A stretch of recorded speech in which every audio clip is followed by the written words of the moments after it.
তারা আবার চাঁদাবাজিতে লিপ্ত হয়ে যায়। সুতরাং এই চাঁদাবাজদের সাথে থেকে আমি দোজখে যাওয়ার জন্য রাজি না।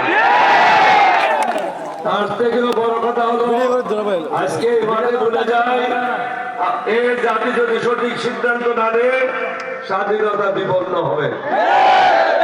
আমরা যুদ্ধ করেছিলাম স্বাধীন সার্বভৌম বাংলাদেশের জন্য।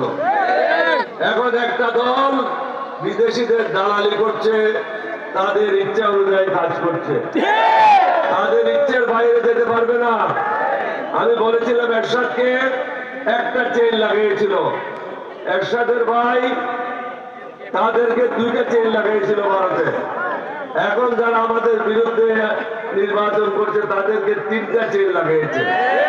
সুতরাং ভারতের বাইরে বাইরে তারা যেতে পারবে না। আমরা চাই না এই দেশ ভারত শাসন করুক। সিদ্ধান্ত নিতে হবে, সেই সিদ্ধান্ত হবে 11 দলীয় ঐক্য জোটকে ক্ষমতায় আনার জন্য ভোট দিতে হবে। যে যেখানে প্রার্থী আছে বিভিন্ন মার্কা নিয়ে আমরা আছি।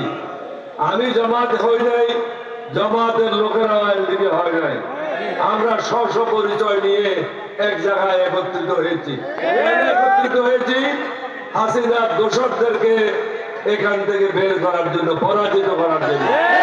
হাসিনা চলে গেছে, আপনারা শুনেছেন বিএনপির মহাসচিব কি বলেছে, দুইটা গুরুত্বপূর্ণ স্টেটমেন্ট। একটা হলো তিনি বলেছেন যে জুলাই বিপ্লবে তাদের কোনো অংশগ্রহণ ছিল না, তাদের কোন ছাত্রদল যুব দলের ছেলে মৃত্যুবরণ করে নাই। আরেকটা গুরুত্বপূর্ণ কথা তিনি বলেছেন, আওয়ামী লীগের যারা আছে তার এলাকায় বা বাংলাদেশে তাদের বিরুদ্ধে কোনো মামলা করা হবে না। তাহলে আওয়ামী লীগের জায়গায় এখন কে কাজ করছে? তাহলে আপনাদের বুঝতে হবে এই দেশ তারা বিক্রি করার জন্য পায়তারা করছে।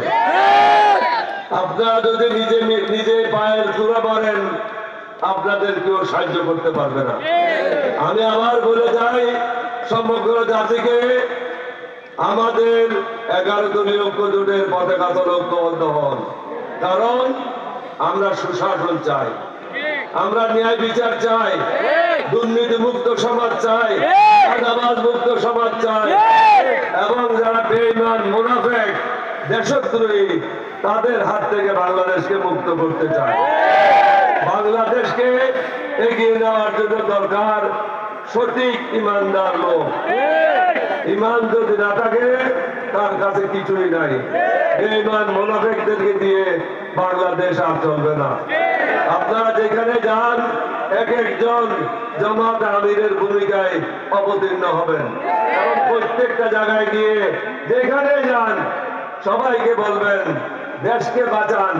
এখন বিএনপি, এখন জামাতের বিষয় না, 11 দলীয় ঐক্য জোটের বিষয় না, এখন বিষয়টা হলো দেশ কি স্বাধীন থাকবে না ভারতের অধীনে এটা চলে যাবে।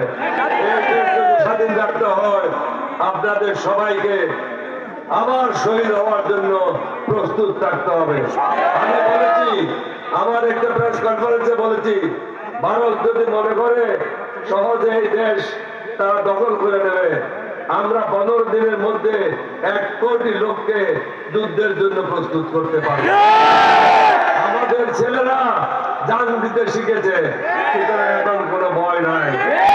ভারতকে বুঝতে হবে তাদের বিরুদ্ধে আমরা না, কোন হিন্দুদের বিরুদ্ধে আমরা না, কোন বৌদ্ধদের বিরুদ্ধে আমরা না। যে মুসলমান কোরআন মেনে চলে, হাদিস মেনে চলে, সে কখনো কোন ধর্মের বিরুদ্ধে কাজ করতে পারে না।